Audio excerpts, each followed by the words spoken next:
Hey LEGO fans, welcome back to another build. Please remember to like the video and support the channel even more by subscribing to it if you want to see more of these awesome LEGO builds. Oh yeah, don't forget to hit the bell icon for notifications to when new videos are uploaded. Anyway, today we are going to be building the Koenigsegg Jesko. This set was released on June 1st, 2021, along with the rest of the new LEGO Speed Champions line. This set is 280 pieces and retails for $19.99 wherever LEGOs are sold.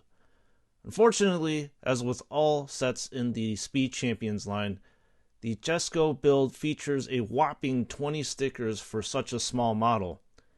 Thankfully, these stickers do not seem to be as frustrating to put on as compared to the Supras. The total build time is around about half an hour. However, depending on your perfectionism with applying the stickers, this will add another 10 to 15 minutes to the build.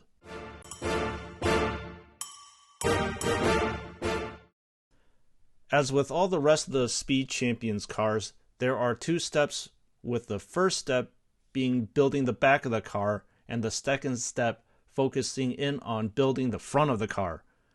Another piece that unifies all the Speed Champions sets together is the ubiquitous black center chassis bottom piece, and most sets start off the build with that crucial LEGO element.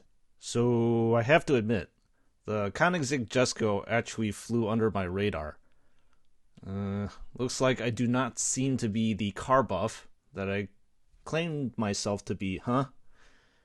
Anyway, to give you some background on the real Jesko, it was released in 2021, and this car will put you back a cool $3 million to start off with, if you are lucky enough to be on the list to have the privilege of buying the car even. Apparently, there are only 125 of these hypercars that Koenigsegg are planning to produce, and they're all accounted for. The Jesko replaces the Agera RS, which is able to hit a top speed of 278 miles an hour, so I think the Jesko has a lot to live up to.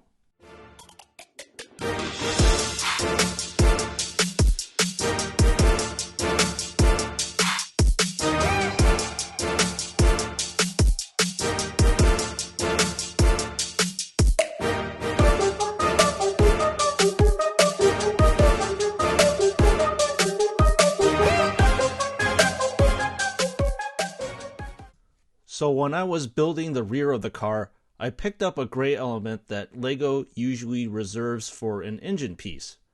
I found it quite puzzling that you would be putting an engine element all the way at the rear of the car. Turns out the designer decided to use the engine as an exhaust, which I think is a fairly correct representation of the real exhaust. The heart of this beast of a car is a twin turbocharged 5-liter V8 that generates a paltry 1280 horsepower and 1106 foot-pounds of torque. If that figure is not enough for you, apparently if you decide to dump E85 into this beast, it transforms it into a true demon by spewing out 1600 face-melting horsepowers. You kind of wonder where in the world is one able to unleash all of that inferno breath, right? So with all that speed, the car needs to be able to stay on the ground, or else it will literally blast off into the stratosphere.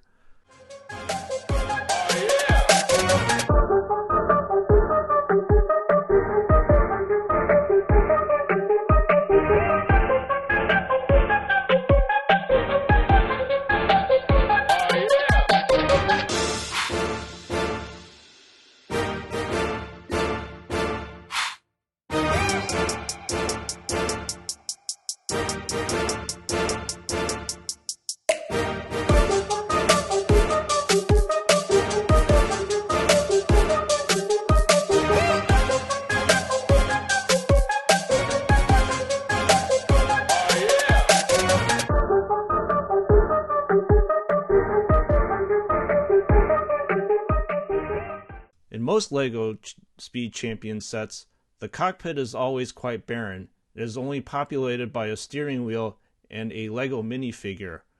However, on this model, The designer used a microphone to mimic the shifter, which is almost exactly how the shifter looks in the real Jesko.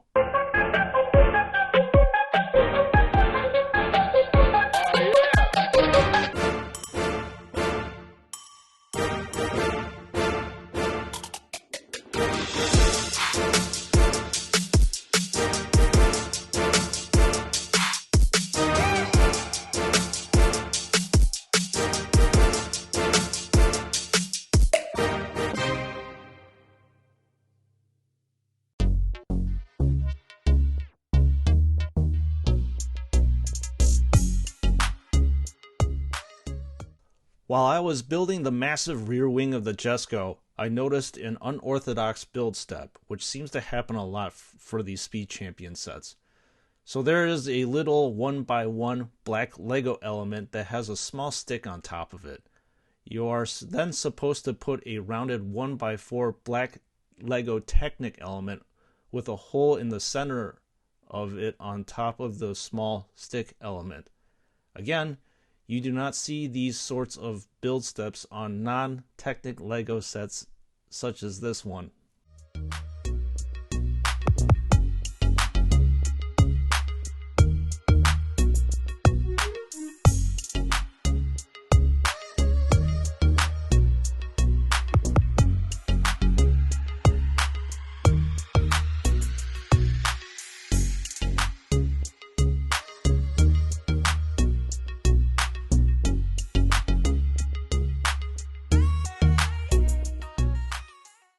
To give you even more useless information, apparently at high speeds, the Jesko's rear wheel steering system comes to life. The system turns the rear wheels in the same direction as the fronts in order to improve stability and cornering. Who knew that you could actually steer with the rear wheels too, right?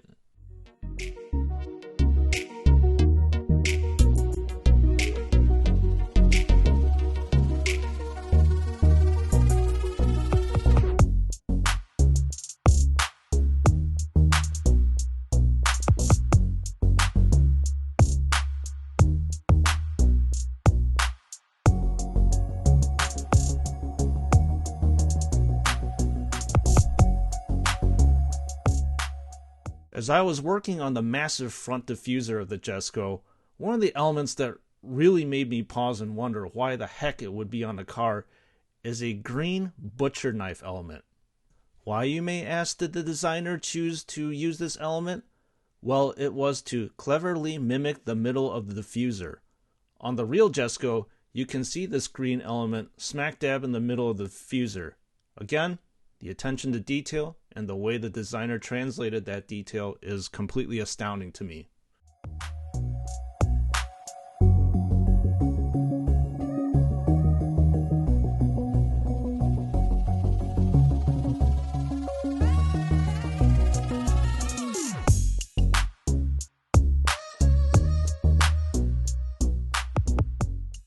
Another nice touch and extreme attention to detail are these yellow and blue markings that you can find on the bottom of the chassis behind the front wheel of the real Jesko.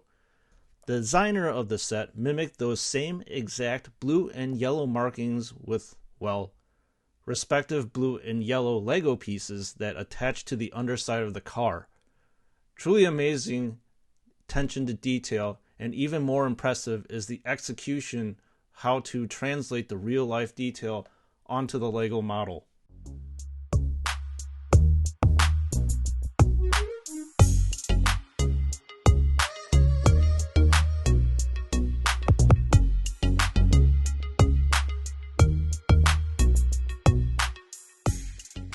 Through the engineering of the chassis, apparently the Jesko can produce 1764 pounds of downforce at 155 miles an hour, and as much as 3,086 pounds at even higher speeds.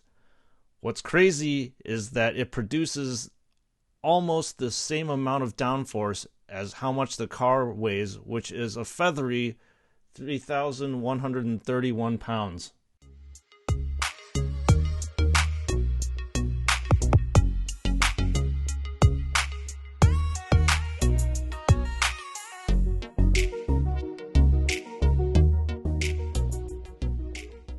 Alright, okay. I promise this is going to be the last time I'm going to fill you with useless information.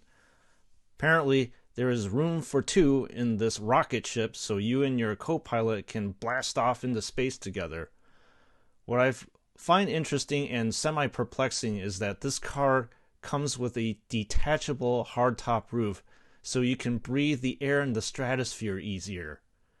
So if you detach the roof, then I'm also assuming that you don't care about your hair because it'll be ripped right off when you are hurtling through space. Though I am pretty sure that with the roof off, the car electronically limits the Jesko's top speed.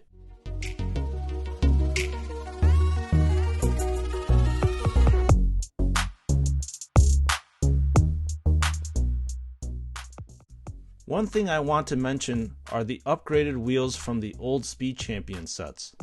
The old one had these rubber tire elements that you need to put on the plastic wheel element, where in these new models, the rubber tire and the wheel element are fused into one piece instead of two. Not that I found it annoying to mount the tire on the wheel, but with this new adjustment, it saves a little bit more time on the build. Also, I wanted to put out that you can see the cross drill of the rotors on the wheels. Again, love the attention to detail that the designers put into their builds. It makes the LEGO representation of the model all the more accurate. There you have it, folks. Another LEGO build done. Overall, I really did enjoy building this particular model. Throughout this whole entire build, I was seeing a wide variety of building steps that I do not typically see in other LEGO builds. This, for some reason, happens to be the case in a lot of times with these LEGO Speed Champion sets. These types of novel steps really added to the variety as well as my enjoyment as I was building the set. This humble little set does accurately mimic its real-life counterpart given the number of pieces in the set. I love how the massive rear wing matches the equally massive rear wing on the real car perfectly. I suppose the only downside to this build is that the real Jesko is a very curvy looking car, but it's hard to translate those curves on a small build such as this one. I'll have to say that of all the Speed Champion sets that were released this summer, the Jesko is by far my favorite one. Thank you all for your support. I will see you in the next build. Till next time.